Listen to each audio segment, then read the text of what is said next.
kasambahay, ako po si Attorney Mimi Sandoval Sebrio at ito ang Huntahang Legal. Kami po ay naka-live streaming sa YouTube and Facebook ng UNTV News and Rescue at napapakinggan sa Radyo La Verdad 1350, ang UNTV Radio. Bago tayo magpatuloy, syempre, pababatiin ko muna ang aking kapartner, ang nag-iisang Attorney Joey Domingo. Good evening, Attorney Joey! Magandang gabi din sa iyo, Attorney M, at magandang gabi din sa ating mga kasambahay.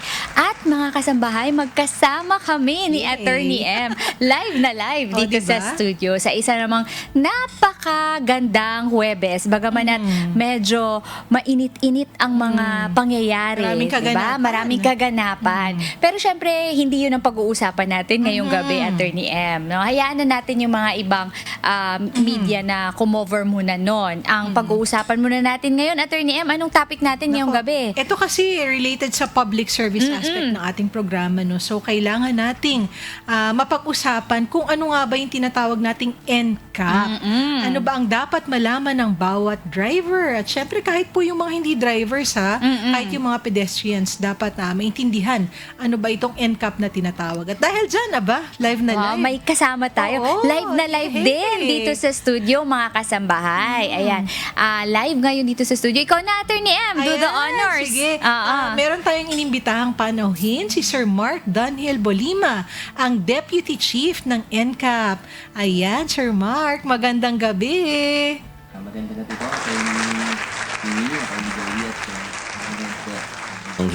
Ayan, parang ulit. Ulit, Sir Mark. Parang hindi nadinig yung boses mo kanina. Okay, pasensya po. Magandang gabi po ulit, Attorney Mimi, Attorney Joey, at sa lahat po na nanonood ng Hantungang Legal. Huntahang Huntahang Legal. Legal. Ninenervyos si Sir. Medyo naninervyos po, pero Kanina pa po kami magkahuntahan.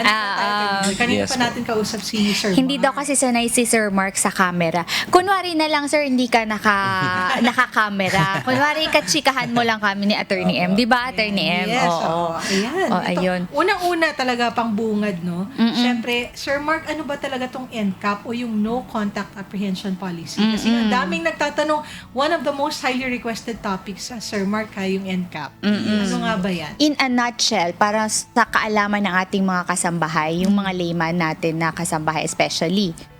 yes po, Attorney, ang NCAP po is isang system ng trapiko na nanguhuli ng motorista gamit ang CCTV cameras. Yun po, para maiwasan din po ang interaksyon ng traffic enforcer.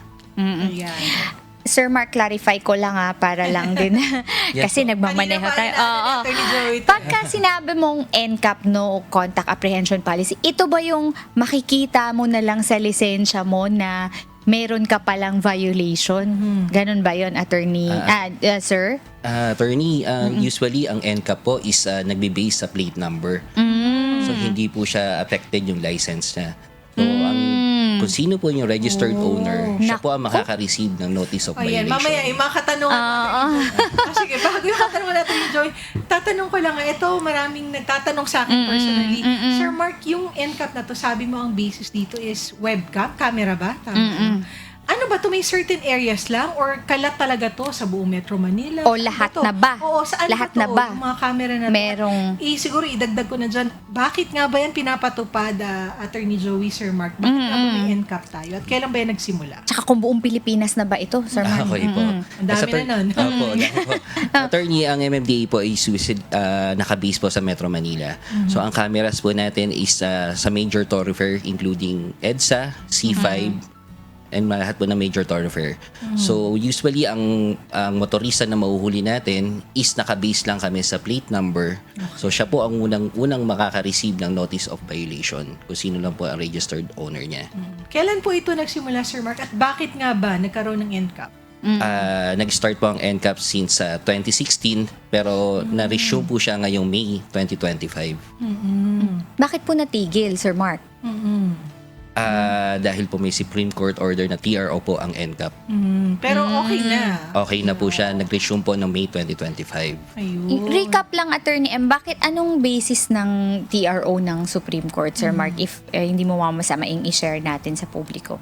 If you're yes. aware, Sir Mark. If you are aware. Usually po nagkaroon po ata na medyo may technical na side, so kailangan po ma-resolve muna bago po ma-resume yung operation ng NCAP.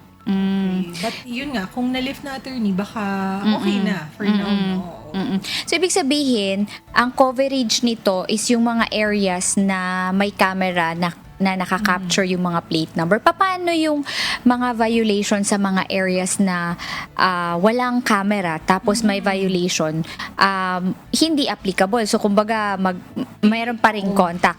Kumbaga, yung mga enforcers pa rin ang magpapatupad. Ganun ba yun? Major thoroughfares. Yes po. Meron po tayong mga traffic enforcer on ground na siyang nanguhuli po pag wala po yung mga CCTV cameras po So, natin. tama ba, Sir Mark? Para tumabawasan din yung mga traffic enforcers, kaya din tayo nagpapa-implement ng NCAP? Or ano ba, to upgrade din the system, I suppose, no? Para hindi na din ganun kahirap. Kasi pagka may traffic enforcer, mahabang paliwanagan pa, di ba? Oo. Eh kapag may camera, nako, wala na. Oo. Kitang-kita na, di ba? Kung sino may Tsaka kasalanan. para maiiwasan din siguro, Attorney M, yung 'di ba, meron tayong mga nangyayari naman talaga yung bribery, Oo. tsaka yung 'di ba, corruption of public officials, 'di ba? Yes po. Isa rin po sa mga goal ng MMDA na babawasan po yung interaction between enforcer saka yung driver. So, malilimitahan po yung sinasabi nilang kotong sa kalsada. Oo. Kaya po na implement yung NCAP. Isa po yan sa mga... Maganda naman ang hangarin ng MMDA for that. Kaya lang, may mga setbacks din yun, Attorney M, tulad ng, meron ba tayong na-prepare na, like for example, sir, hindi yung owner mismo nung sasakyan ang nagda-drive. Ayan, Bawa, tinanong ganun. natin kanina kay Sir Oo, Mark. di ba? Paano yun? Yes Paano? po. So, kung kayo po ay registered owner at nabenta niyo po yung sasakyan ninyo sa ibang, siyempre, nagpa-change po yung sasakyan, ini-encourage po namin kayo na pumunta ng LTO at magpa-change ownership. Kasi kung hindi niyo po gagawin yan, kayo pa rin po ang mapapadala ng notice of violation. Kung sakaling nagkaroon ng violation yung bumili na sasakyan ninyo. Pero in instances, Attorney Joe, halimbawa, Sir Mark may driver. Oh, yun na nga. Oo, Ayun yung diba? itatanong ko. Sasakyan mo, Driver. pasahero ka, may driver ka, paano yun? Since nasabi niyo po yan, siyempre, responsibility niyo pa rin po bilang owner kung sino po yung gagamit ng sasakyan ninyo. So, kilala niyo po kung sino yung gagamit ng sasakyan niyo. So, dapat ma-advise niyo po maingat din. na sumunod palagi sa batas trapiko. Tama. Ayun. Sa bagay, oo. So, since napapag-usapan natin yung pagsunod sa mga batas trapiko, Attorney M, ano nga ba yung mga traffic violations na kadalasang nahuhuli dito sa ating NCAP? Kadalasan po yung mga dinidisregard nila, yung mga traffic signs natin all over Metro Manila, including po yung mga signs na bawal pumarada. Opo. Yung mga swerving kaya. Yung mali, yung pag maling lane. Serve ka ba? Buti na lang hindi ako nagdadrive. Ayun po. Isa po sa mga nakikita naming mga violations, madalas yung mga ganyan po. Teka, i-clarify ko lang, Sir Mark, para ito sa motor at saka sa yung mga sedan. Lahat ng klase ng vehicles, no? Opo, Lahat sa ng lahat po ng motorista. klaseng nagsasakyan. Hindi lang po motor, hindi lang po sasakyan. O kasi baka sabihin ng mga motor, kami lang naman laging nakaka-receive ng NCAP. So, wala po yung distinction, no, sir? Oo. Yes po. Basta may paglabag. Ang NCAP po, wala pong pinipili. Lahat po, kung merong nag-commit ng violation, lahat po sila matitikitan. Ayun. Oo. Ito, pangalawang katanungan natin ni Joya. Ayan, Sir Mark, totoo bang kahit walang enforcer ay pwede ka pa rin matikitan? Yes po, ang operation ng NCAP is 24/7. So kahit na hindi akala nyo po ay wala nakakita Naku. sa inyo, meron pong cameras all over Metro Manila po na nakikita nyo. So ini-encourage po namin kayo na sumunod lagi sa batas trapiko para hindi po kayo mahuhuli. O, kanina, Attorney Joey, habang kanina hindi pa tayo nagsisimula, na pag-usapan nga namin, nasabi ni Sir Mark, naku, very serious offense, Sir Mark, kapag ka ikaw ay pumasok sa bus lane. Di ba? Kung minsan, di ba, yan ang Sana naninews nanonood na yung headline. mga driver natin dyan, no? Bawal pumasok sa bus lane. Oo. Minsan pa naman natutulog tayo sa minsan Oo. may mga Pasahero kasi. pasahero na may-ari ng sasakyan. Yes, Hindi nila alam yung driver nila pumasok na pala sa bus lane. Very serious offense, Oo, Sir Mark. diba? Ano nga Yes ba ang po. violation dun kapag ikaw ay pumasok sa Ang bus first lane? offense po ng bus lane is 5,000. Oo, first offense. First offense po yun. Yan. So second offense is 10,000, then third offense is 30,000. Naku, kailan mo malalaman yung kapag ka nag-renew ka na? Yes Doon mo po. palang malalaman, no? Ako po. Meron po tayong maraming paraan para malaman kung meron kayong huli Violation. sa NCAP. Oo. So unang-una po dyan, meron kaming MMDA website. Ayun. Myhulika.mmda.gov.ph. Pwede nyong i-verify kung meron kayong huli. Ayun, naka-plug ha. Yes Ayan, po. makikita niyo po Oo. yan. Then ang susunod po niyan, makaka-receive kayo ng notice of violation via snail mail. Oh. Yes, and meron pa po, makaka-receive kayo kung updated po yung information ninyo, makaka-receive kayo via email and then text. So marami pong ways para ma-inform. Pero dapat siguro, Attorney Joey, Sir Mark, proactive ka kasi may website na nga sila. So, Yes kung po. ikaw ay motorista, dapat mayat-mayat chine-check mo rin, no? Kung ikaw nga ba Ang may violation. Oo, ang i-check is yung ORCR ng sasakyan, yung registration ng sasakyan, tama po ba? Ilalagay nyo lang po yung plate number and MV file yun. number. Kasi yun yung nakaka-capture ng camera. Yes, ma'am. Ayun. Kunwari, halimbawa nga sa may mga driver, di ba? Hindi nila alam yung sasakyan pala nila. Dami-dami na palang violation sa NCAP. Halimbawa, ikaw ay nasa meeting, yung driver mo. Yung driver? Kaya dapat talaga, yun, Excuse me. paalala din sa ating mga kasambahay no na merong hinahire na driver, di ba? Or halimbawa, pinapag-drive ng kamag-anak or pinapagamit sa iba yung sasakyan, you also have to be responsible for your own vehicle. Kasi nga, ultimately, ikaw ang mapipinalize kapag ka nagkaroon pala ng paglabag dahil ang sasakyan ay nakapangalan sa'yo dahil ang basis lang, yung plate number nga, Attorney Joey. Oo, tsaka hindi diba? ka makakapagpaliwanag, Attorney M. Walang paliwanagan dito, Oo. di ba? Talagang diretso. Oo. Meron ka kaagad violation, hindi katulad Kaya- ng pagka live na enforcer. Oo, pwede mong pakiusapan. magdadahilan ka. Nag-left naman ako, di mo lang nakita. Oo. Ganon, di ba? O kaya Eto. sabihin mo, bakit siya hindi mo Oo. inuli? Oo, Ako di ba? inuli, di ba? Damay-damay tayo Oo, dito. Oo. Pero yun, so, but again, yun nga yung isa sa iniiwasan, di ba? Para nga, malesen din yung konting bureaucracia na dapat nga medyo delikado din, no? So, kaya nga tayo may NCAP. Ayan. May next pa. Sir Marco, Oo. ano daw ba yung karapatan ng motorista na kino-question o kino-contest yung di umano'y violation? Kasi eto nga yung sinasabi ko kanina kay Sir Oo. Mark din kasi nakikita ko sa balita, nagulat daw si motorista kasi umabot na ng 800,000. Nakakaloka, may ganun? Oo. May ganun ba, Sir Mark? Oo. Oo. Nakakaloka. Diba, Attorney Joey? Oo, may ganun. Ano nga ba yung kanilang karapatan kung sakaling gusto nilang i-challenge yung di umano'y violations? Kasi ina-itemize naman, Sir Mark, I suppose, no? Kailang date, kailan nangyari, ganyan-ganyan. So, dapat din, alam mo yun, pero in case nga na may pag-challenge doon sa Oo. violation, ano po ang pwedeng gawin ng Yes motorista? po, kung meron kayong pagtanggi dun sa inyong pagkakahuli, maaari po kayong dumulog sa aming opisina para po maabisuhan kayo kung ano po yung violation na nakomit ninyo at pwede kayong mag-contest sa Traffic Adjudication Division ng MMDA. So, pupunta po talaga sa inyong opisina or pwede po ba yung mag-post Pwede online? po kayong pumunta at meron din po kaming website Okay. na pwedeng online contest ang gagawin nyo po. So, parang less hassle na po sa inyo yan. Kung sakali meron pong kayong pagtanggi doon sa violation ninyo. Pero, sige, Attorney Joey. Meron bang protection like kasi for example sa view naman sa point of view naman ng mga motorista, 'di ba?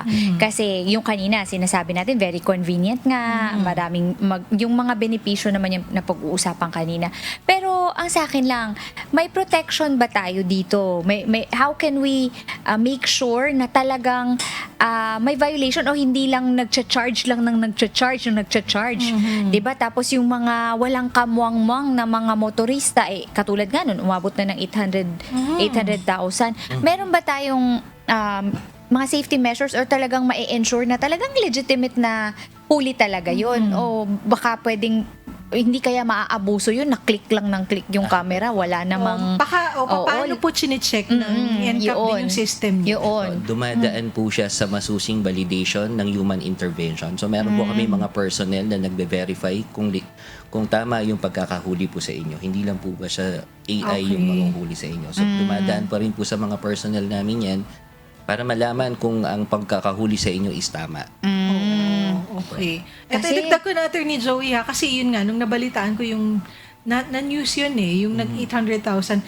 Sir, wala bang mechanism yung NCAP na, for example, pagka umabot na halimbawa ng 100,000 or 500,000, ako, tapos hindi pa binabayaran, medyo mas masigasig ka na dapat. Nakailang 30,000 ka nun. Mababayaran kaya ito ng tao na to. Baka kapag ka ganito nakataas, medyo mas tawagan na namin siya or talagang nakailang email na kami. Wala po bang ganun, sir? Kasi para umabot ng 800,000, baka hindi na rin kayaning bayaran ng Oo, tao. talaga.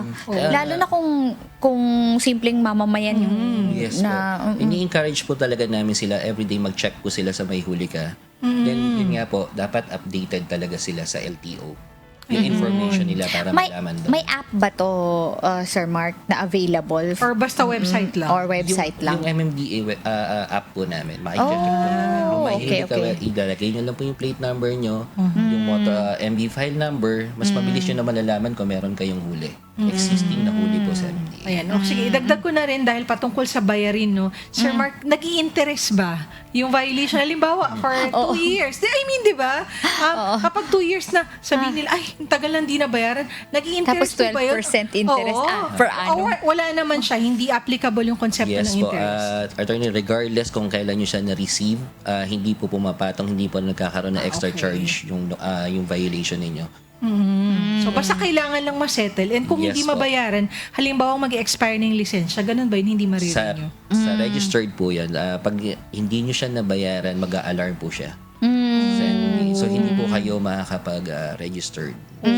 Ay, annual naman tayo nagpaparehistro. Nako, so kailangan talaga chinecheck. Oo. Bago natin basahin yung yung susunod na tanong kasi nalagpasan na yung kanina, yung tungkol sa due process, Sir Mark. Paano nga ba daw yung due process na sinasabi ng bawa, nahuli ngayon, nakunan, tapos paano ginagawa ng NCAP? Ano po yung actual na proseso po talaga? Okay po, sige. Within 5 days po, pag na-receive nyo po yung notice of violation ninyo, pwede nyo po siyang i-contest. Kung meron po kayong pagtutol sa inyong violation, pwede kayong mag-contest sa aming opisina. So, binibigyan po namin sila ng 5 days para mag-contest. So, kung halimbawa ang di umano'y violation ay halimbawa today. So, from today, 5 days, saka po ako may period to contest. Upon receiving po yung notice of violation. Upon receiving po na notice of violation, pwede may po kayo, 5 days. may 5 days po kayo para mag-contest. Pero kasi halimbawa, Sir Mark, nakita ko lang siya, halimbawa ngayon, nakita ko lang siya after 3 days. Magsa-start ako dun sa 5 days from the period na nagkaroon ako ng violation. Upon receiving po ng notice of violation. Kahit hindi ko nabasa sa email. O kasi hindi ko na, halimbawa, ngayon, Mababasa nyo naman po sa email. So, pag na-receive nyo po via email, may 5 days po kayo para so yung date ng receipt sa email, bawa ka lang kasi hindi nag-open hindi ko ng kasi email. na-open, di ba? Hindi ko na-open agad, di ba? So, meron naman po mga proseso na ganyan para mas ma-contest ninyo kung ano po yung gusto nyo. Okay, pero ang mas ideal po, Attorney 5 Joey, days. Kailangan Yes po. pupunta ako para Yes po. i-contest. Kaya may instance po na gano'n, mag-submit na po kayo ng documents, bakit hindi nyo po na-receive agad yung notice of hindi nyo nabasa agad. May prescriptive period bang tinatawag kasi natin sa batas, 'di ba, Attorney M? Yung tipong paso Nag-lapse na, hindi mo na pwedeng i-contest. May ganun ba? May prescriptive period ba yung after 5 1 year, days? hindi mo naman challenge yung violation mo. So, it's as if wala ka ng... So parang deemed accepted na ba yun pag hindi mo na contest within 5 days? Kailangan yung talaga i-contest. Within 5 days. Within 5 days. So, kung meron man may pagkakataon na hindi nyo siya talaga na-receive, so pwede nyo siyang i-apila. Pwede nyo po mag-present ng documents kung sakaling hindi po kayo naka-receive ng notice of violation. But I think, Attorney Ayun. Joey, Sir Mark, ang best way talaga is laging i-check yung website nila para kumbaga mas maging proactive ka. Kasi kuminsan yung email natatabunan, pero yun nga may website naman sila that you can easily check para makikita mo talaga kung meron kang violation. Attorney, sinisigurado po namin na talaga makaka-receive ng notice of violation physically. Yung Physically. So, basta na-receive nyo po talaga siya, magkakaroon po talaga ng ang information sa inyo kung bakit kayo nagkaroon. At then, mati-check na rin po sa May Huli Ka page, mapapanood nyo po yung video kung saan kayo nag-commit ng violation. At pati po picture ng sasakyan, pati yung details, makikita nyo po doon kung sasakyan nyo talaga yun nandun. Ayun naman. In relation to camera, paano daw po kung mali ang kuha ng camera o maling plaka ang na-record? Nangyayari po ba yun, sir? Wala po, hindi po mangyayari yun. Okay. So lahat po yan binavalidate ng aming personnel.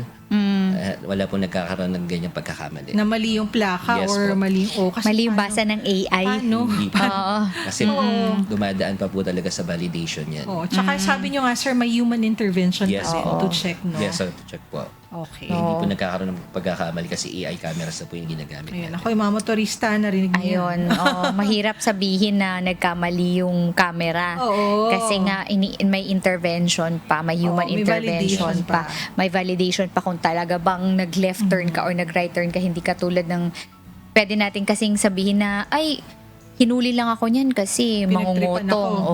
O, 'di ba? Yun Di, kasi- ito walang lusot. Parang kumbaga caught in the act. Correct. Ayun. Ayan. Naku, ayan. Mamaya sa ating pagbabalik ay pagpapatuloy pa rin natin ang ating usapan patungkol sa NCAP. At makakasama pa din natin si Sir Mark Dunhill Bolimang, Deputy Chief ng NCAP. Kaya dyan lamang kayo mga kasambahay at magbabalik pa po ang Huntahang Legal. Babalik ang huntahan legal. Narinig ako. Parang putol yung audio na Ako. Ulit, isa pa, Atty. Ah? Joey. Ayan. Ayan. Nagbabalik ang huntahan legal at sa ating pagpapatuloy na nangyari sa audio. Sige, ako na muna. Nagbabalik po ang Huntahang Legal. Ganon. Ano nangyayari sa Ayan, yan. audio? Ayun, Okay. ayan. Nagbabalik ang... hindi ko kasalanan. Pindot ko yun, ha? Ayun, nagbabalik kami sa huntahan legal. Ang ating topic, Attorney M, ano ang dapat malaman ng bawat driver dito sa sinasabi nating no contact apprehension policy. Tama, di ba? Oo, ayan. Kuminsan talaga pag live. Oo. Oo. Ayan. Kasama pa rin natin si Sir Mark Oo, Dunhill kasama. Bolimang, Deputy Chief ng NCAP. Oo. Alam mo, sinabi nga natin na Attorney Joey, medyo popular tong topic na to, no? Actually, kahit yung mga staff natin, gusto nilang gusto nilang malaman. At syempre, ang ating mga kasama sa buhay, nagpapatanong din sa atin. Kaya tuloy-tuloy po ang ating katanungan para kay Sir Mark. Ito, susunod na Attorney Joey. Sir Mark, ha? Paano maiiwasan ng motorista ang NCAP violations? Tago sa camera. Mag-ingat. Oo. Paano nga ba? Sige, pwede ba, Sir Mark, kapag tinted, makikita? Does it matter or it doesn't matter? Kasi yung plate feeling ko naman. may sensor yung camera na hahagip siya dun sa plate number. Tama ba? Kahit po tinted, attorney, nakikita po namin. Oo. Oh, wow. High res ang mga They can cameras. see everything. parang creepy. Oo. Pero yun, so dapat talaga, kumbaga, maging maingat sa pagmamaneho in short. Kasi Attorney Joy, para naman makakuha ka ng lisensya, dapat alam mo yung traffic rules and violations. So, yun lang naman in simple terms, you have to follow the rules at yung traffic rules and regulations at hindi talaga mag-commit ng violation. Huwag pong pasaway sa kali. So ano nga ba, Sir Mark, ang dapat tandaan ng publiko? Kagaya po yung sinabi ni attorney, alamin nila po yung mga traffic rules natin para hindi po tayo mahuli ng Kasi talagang walang lusot. Oo. Paano yung mga areas, sir, na kunyari, yung hindi ka masyadong pamilyar? Di ba? Lalo na dito sa nagkamali Manila. talaga, sir. Medyo- Oo, nagkamali talaga. Di ba? No U-turn, no left Or turn. baka tapos- nag-iba yung U-turn. Oo, hindi ka na Yes. makakapagpaliwanag, sir, sa camera kasi. Yes po. Excuse me, hindi ko po alam. Sorry, naligaw Ganon, ako. oo, Yes diba? po, bukod po dun sa sinasabi ko sa inyo na mayroong human intervention for validation, pwede kayong mag-contest. Kung meron kayong hindi sang-ayon sa panguhuli. Or siguro unahan mo na, Attorney Joey, no? Kung kasi alam mo talaga, naku, mahuhuli ako nito ng NCAP kasi palpak talaga yung inano ko. So, baka ikaw nang pumunta, naku, dun sa presinto ng paliwanag. Defensive. Tapos hindi pala na-capture. Sira pala yung camera that time. Unahan. Pero abangan na. Oo. Pero usually, Sir Mark, gano'ng kabilis or katagal yung posting? So, halimbawa, ngayon yung violation, kailan yun mapupost? Yes po, meron kaming 5 days para po ma-notify kayo dun sa violation na kabigyan. So, halimbawa, once- ngayon yung violation, hindi naman automatically bukas. Makikita Yes ko na. Oo. Meron pong 5 days para malaman Kasi niyo po na syempre, meron kayo. ipaprocess pa, no? Yes po, binaprocess pa po yan. So, meron kayong 5 days para malaman niyo po kung meron kayong apprehension. May instances ba nangyari na sa inyo, Sir Mark, na may nag-inquire na, bakit hindi nagre-reflect yung huli ko? Oh, grabe. May violation ako dun, wala naman. May gano'n na ba? Oo, di ba? Yes po, dahil sabi ko sa'yo, may mga proactive na Pinoy eh. yes po, pero ang sabi ko nga po, ini-encourage namin sila na updated yung information nila sa LTO. Kasi since ang NCAP is nakabase talaga sa plate number and registration ng sasakyan, so kung sino po talaga yung registered owner, siya po yung makaka-receive ng notice of violation. Kaya po siguro hindi siya nakaka-receive dahil hindi pa po siya nagpa-change ownership kung nakabili po ng sasakyan. Oo, tama. So, pati yung mga dating halimbawa, 'di ba, nakapagbenta ka na ng mga ibang sasakyan na luma na, dapat i-make sure mo rin make sure mo na hindi na naka-transfer na kasi ang hirap. Oo, ikaw pa pala kasi baka yung iba they're holding on to the title of the vehicle, 'di ba, sa akin pa ORCR. Pero in fact magkakaroon ka pala ng pananagutan. So tandaan din naman, no, dapat mailipat na rin kasi ang liability ay sa'yo kung sa'yo pa nakapangalan talaga. Ayan. Yes po. Ito, Attorney Joey, may susunod pang katanungan. Oo, ayan. Sir, ano daw ang dapat tandaan ng publiko tungkol sa kanilang karapatan sa traffic enforcement? Ayun, in consideration pa rin to nung NCAP. So, Yes po. Ang sinasabi naman po ng MMDA, meron naman po due process talaga. So, kung kayo po ay merong hindi pagsang-ayon sa panghuli, pwede kayong pumunta sa aming opisina or Traffic Adjudication Division para ilahad kung ano po yung hindi nyo pagsang-ayon sa inyong pagkakahuli. Maitanong ko na rin, Sir Mark, saan po ba ang opisina ng NCAP at nitong Traffic Adjudication Division? Sa MMDA New Building, Doña Julia Vargas, Pasig City. Ayun. Kasi, syempre, kung medyo malayo ka din, you have to take some time, mag-adjust ka rin. Sa para, Pasig. Oo, para makapunta doon. Paano sa ibang parte sa ibang lugar sa Pilipinas? Meron Wala ba? ba? Meron bang Wala. Meron po tayong online para hindi na po kayo pumunta sa aming opisina at masasagot po lahat ng katanungan ninyo at meron po kaming mga attorneys na handang tumulong sa inyo. Email, pwede rin silang mag-email, Yes po. sir. Oo, maganda yun para documented din, Attorney Joey, nung nakikita talaga. May next pa, Attorney M. Ayan, Sir Mark, sa tingin niyo po, mas nakakatulong ba ang NCAP sa disiplina sa kalsada? Opinion niyo lang, Sir Mark, syempre. Yes po, kasi iniiwasan po na ang layunin talaga ng NCAP is para mabawasan po yung traffic sa kalsada and mabawasan din po yung corruption and then maging safe po yung bawat motorista sa kalsada. Oo. Tsaka kumbaga, maging mas responsable talaga. Oo, Attorney Joey. at mapanagot yung irresponsable kasi wala na silang lusot dyan. May ano talaga may video, kumbaga. Oo, tama. Tsaka yun nga, hindi wala ka nang mapapakiusapan. Ay, baka naman po, di ba? Mapagpapaliwanagan. Oo, talagang sa presinto. Hindi sa presinto. I mean, makikita talaga, huling-huli, no? At wala nang palusot kapag Huli pero hindi kulong. Oo, huli ganun. cam lang. Huli cam. Ayun. May isa pa, Attorney M. Ano ang posibleng improvements na dapat gawin sa NCAP system? Sa tingin nyo, may ano pa ba, may room for improvement pa ba dito sa NCAP? Ano yung Attorney, as of now, meron po kaming additional cameras and additional personnel para po mas mapabilis ninyong ma-notify or na mabigyan ng notice yung mga traffic violators. I think, Attorney M, ang challenge dito is yung notification sa mga motorista. Oo, sa palagay ko din. Lalo na kung hindi masyadong techy, hindi pa masyadong yung literacy sa sa internet, hindi pa ganun ka, 'di ba, Attorney M? Kasi paano mo malalaman na at the meron same ka na time, pala? 'di ba sinabi ni Sir Mark may snail mail, no? Yes po. Pero yun nga, by the name itself, snail mail, medyo matagal siya, Sir Mark, no? So, it might take some time para umabot sa kanila, di ba? At saka, yun nga, talagang kailangan din to a certain extent, magre-rely ka din doon sa, sa driver. Kasi dapat proactive siya, dapat updated yung, ano yun? Ano yun? Anyari? Ano pong nangyayari? May pumapasok na audio. May audio pong pumapasok. Ayun. Nako! Ano ba yan? Ang ating ating mga tech. Medyo dalawang sablay tayo. Live pa naman tayo ngayon. Ayan. Ano Ay, nga? ano nga yung sinasabi ko? Proactive dapat yung ating mga yung ating mga hindi pasahero, yung mga drivers, no? At yun nga, siguro para sa akin, Attorney Joy, para sa atin, no?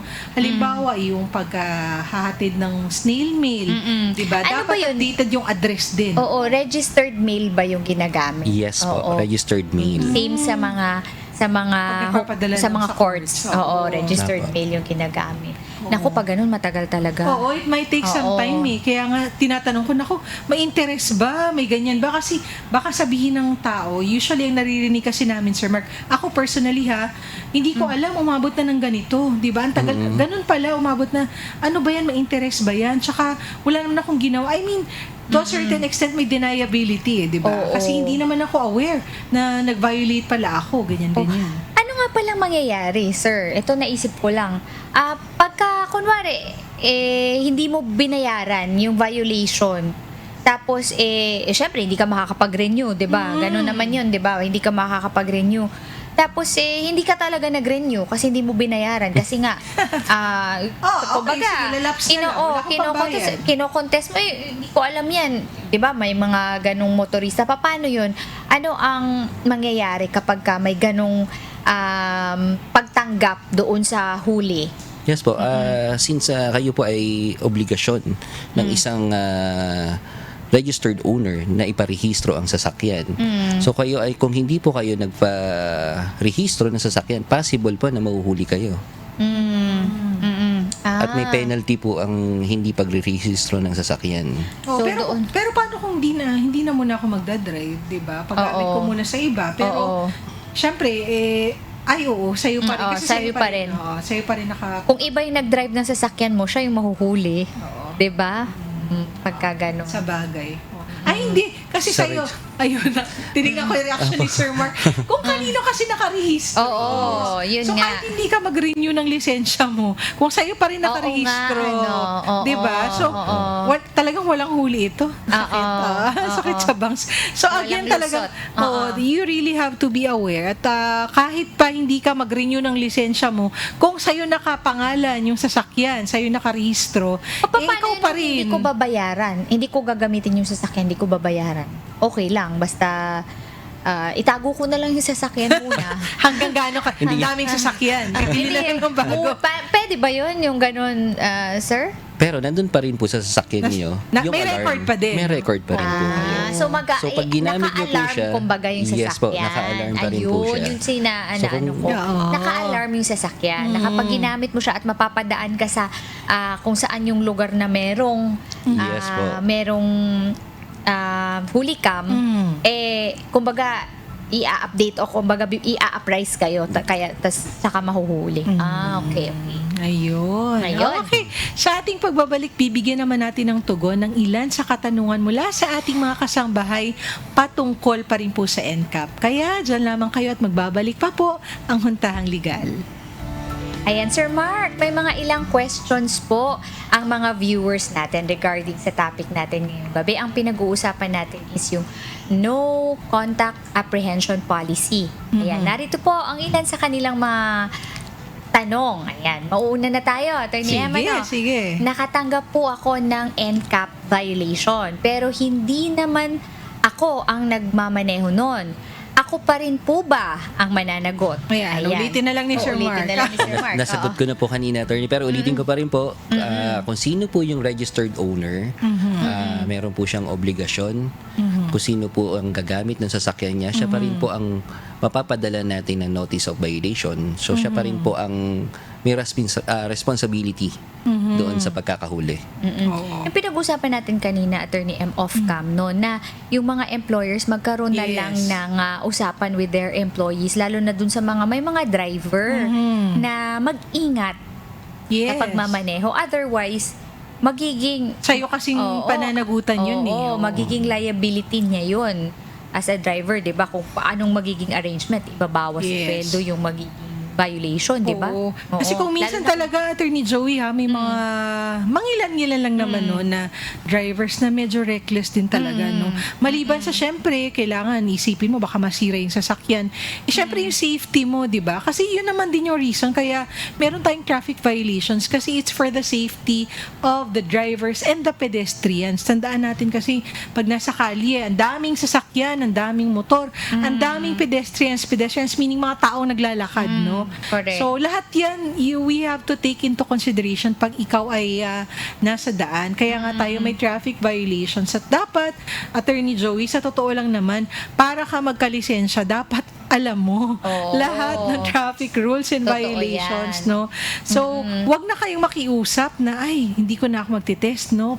May kakilala ako na magkakaroon ako ng lisensya. Kasi kailangan nyo naman po talagang alam kapag kayo ay nagdadrive dahil Tama. napakarami pong at stake, no? Kapag kayo ay nagmamaneho. Ayun. Yan. Ito naman ang pangalawang katanungan Ayun. para kay Sir Mark.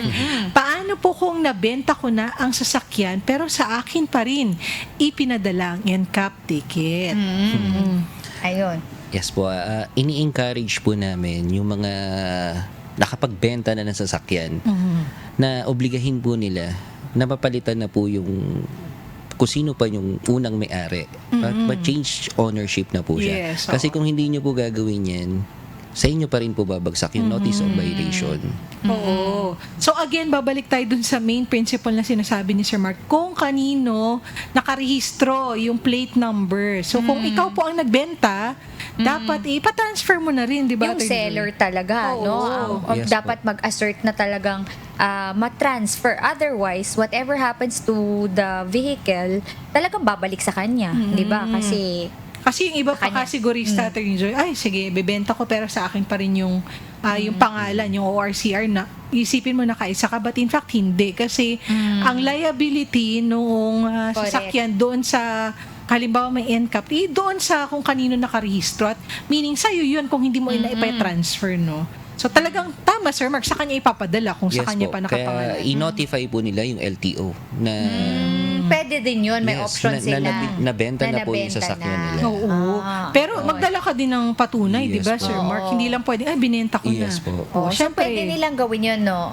Na also, in addition to the fact of registration, i-notify din Yes ng po. LTO para talagang siguradong hindi sa kanya matatag yung violation if ever Or magkakaroon. para dun sa mga nakaraan na, di ba, na meron na ng violation pero naibenta na pala nila. So talagang makipag-ugnayan kayo, in-inform, NCAP, no, in LTO na naibenta na. Makontesto. Oo. Ay, yun nga, at magdala kayo ng proof, halimbawa may DOAS. deed of sale, di ba, Attorney Joey? So para malinaw at may patunay ka na hindi na ikaw ang nagmamayari nung sasakyan. Ayan, meron pa, Attorney Ayun. Joey. Yes, ito naman, Sir Mark. Naka-receive po ako ng violation after 6 months. Valid pa rin po ba yun? Ayun, yan ang tinanong ko kanina. Okay po. Yung prescriptive period. Pero yung sinasabi nila attorney 6 months, wala po nangyayaring ganun. So, marireceive po nila yung notice of violation. Pero regarding sa sinasabi na gaano katagal, still a violation pa rin po. Oo. So hindi hindi nag-lapse, wala na, di ba? Oh, parang thank you na lang. Pag Thank you na lang, thank you na. nag-prescribe na. Opo. Oo. So, kumbaga kahit gaano katagal, nandun na sa system kasi. Yes di po. ba? So, Hanggang unless hindi mabayaran. nakiklear. Oo. Oo. Pero what you're saying, Sir Mark, is imposible kasi talagang lahat ng means possible, by snail mail, by email, may Yes po. inform kayo. Yes So, po. depende na lang sa inyo kung kailan kayo magbabayad. Yes po. Kung kailan yung papanagutan yung inyong nagawa. Oo, so Ayun. magbayad po. Teka lang, matanong ko lang, Sir Mark, hindi to, pwede po bang hulugan? At Attorney Joy, Sir Mark, kasi halimbawa, umabot na nga, di ba, yun nga, yung nabalita, Terms.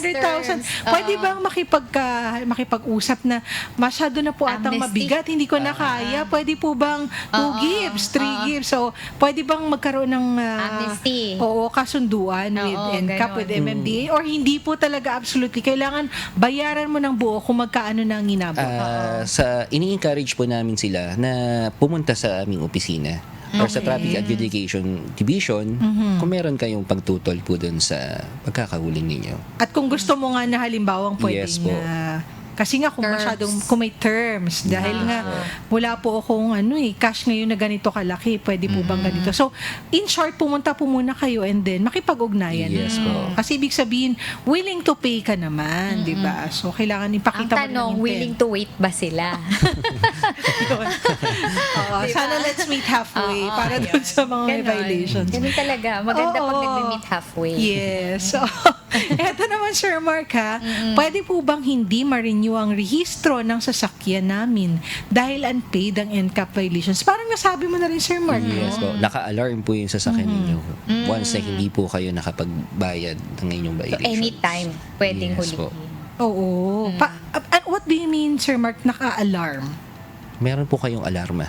Hindi, ibig sabihin, Naka-alarm sa kanila pag Sa- nahagip ng camera. Yan din yung sabi ko kanina, yun pala Mag-a-alarm po yun. yan. Ibig sabihin, okay. pagka hindi ka nagbayad, alam mo na may violation ka, consciously, hindi mo inasikaso, pero minaneho mo yung sasakyan na may violation, mag-a-alarm, tapos pag may mahagip ng camera, mag-a-alarm sa kanila, huling ka doon. Kaya obligasyon po talaga ng owner, registered na owner na sasakyan, na bayaran po yung penalty.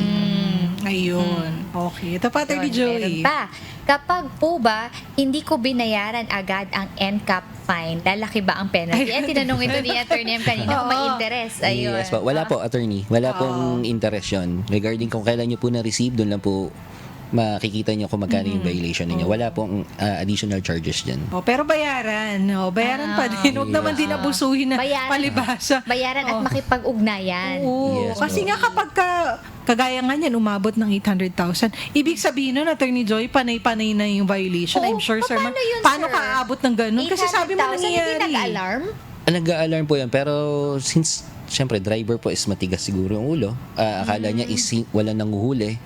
Kahit na siguro yung instant yun, gabi naman eh. So walang makakita. So araw-araw siguro po ganun ang ginagawa Yun na niya. yung routine. Yun na po Oo. yung routine niya. Meron po tayong mga cameras. So nakikita po yan 24/7. Oo. So, alarm ng alarm, hindi pa rin nahuhuli? Yes po. Pero ano po yan, nakikita naman po siguro niya yun. Pero pag nag-alarm, wala namang ibang posibleng mangyari. Kung hindi, madadagdagan lang yung violation. Hindi naman siya pwedeng hulihin. Mahuhuli din po siya. Once na nahuli po siya ng physical apprehension ng ating report, makikita po yung mga previous na violations niya. Okay. So, halimbawa, Attorney Joy, baka ma-notify yung mga officials na Oo, on ground doon. Itong plaka na to, parang... Oo, nagtataka kasi umabot ng 800,000, never ka nahuli sa ground kung syempre may alarm, di ba? Pagka dumadaan doon yung sasakyan, Kaya huliin nga. nyo na to, ang dami-dami na nito Sa akin, pagka ganun, Attorney Joey, yun na talaga yung routine niya, no? Kasi lagi-lagi na lang, ibig sabihin nangyayari. Ayan, eto naman, paano kung may coding violation, pero coding exempt naman pala ang sasakyan? Na ano ba yun? Na ano sa system nyo? Wala pong ganyan, attorney, na pag coding hindi po siya mahuhuli. Hindi, Kasi di ba may mga hybrid exceptions. kasi na exempt, di ba? Oo. Tapos yung dulo ng plate number hybrid, okay so po. exempt Oo. siya. Nahuli coding sa NCAP po, NCAP. yes po, nade-determine namin kung anong klaseng sasakyan siya. Kung electric, hybrid, or public utility vehicle na exempted sa coding. Okay. Yes po. Yes. Yun yung nakaka-worry kasi kung minsan tama, kung public utility vehicle no, or yung mga po. vehicles ng Yung mga government kung exempted minsan, Sa coding. okay.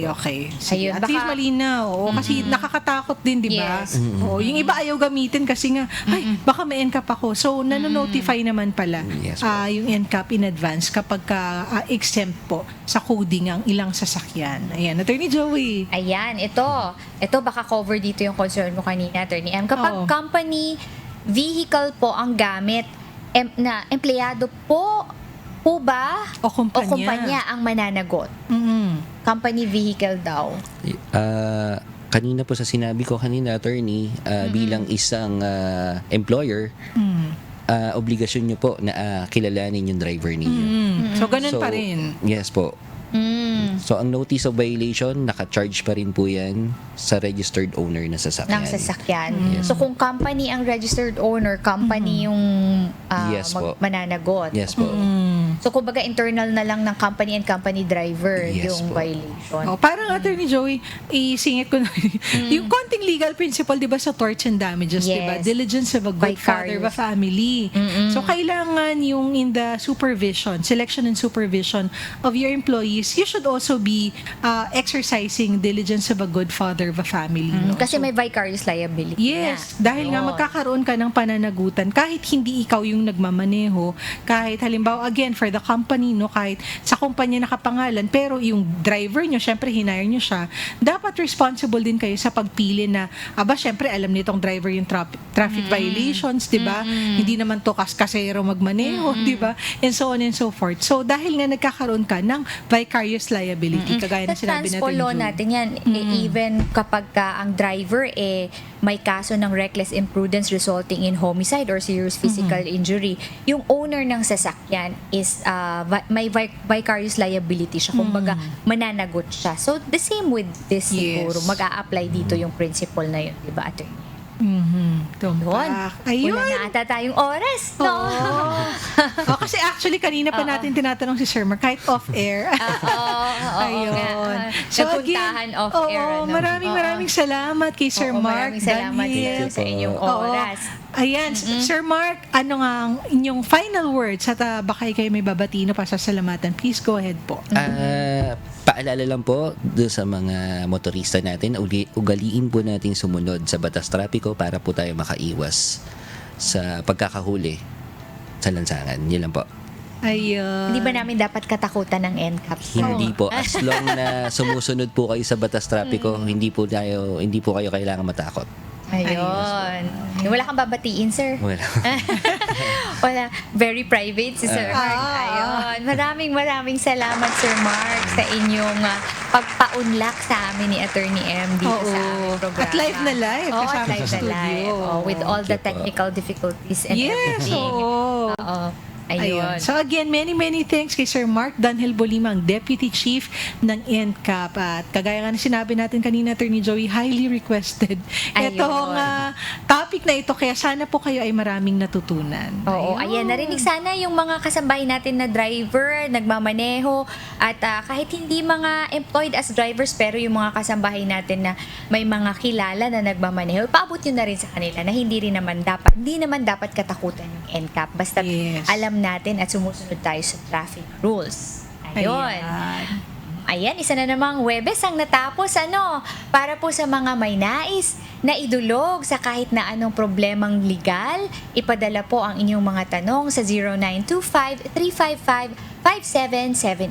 At huwag pong kalimutang ilagay ang inyong pangalan at antayin po ang aming text o tawag. Sana po ay may natutunan kayo sa naging huntahan natin ngayong gabing ito. At ako po, si Attorney Joey Domingo. Maraming salamat po sa pagsama sa amin ni Attorney M.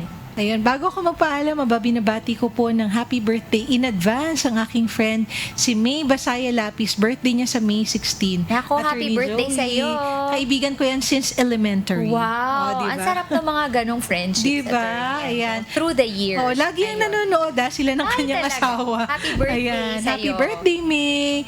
Ayan. Maraming salamat mga kasangbahay sa pagtangkilik sa inyo pong programa. Lagi po nating tatandaan, ang batas ay para sa lahat ng tao at hindi lamang po para sa mga abogado. Ako po si Attorney Mimi Sandoval Sebrio at ito po ang Huntahang Legal. Attorney Joey, Yes. salamat po sa Diyos!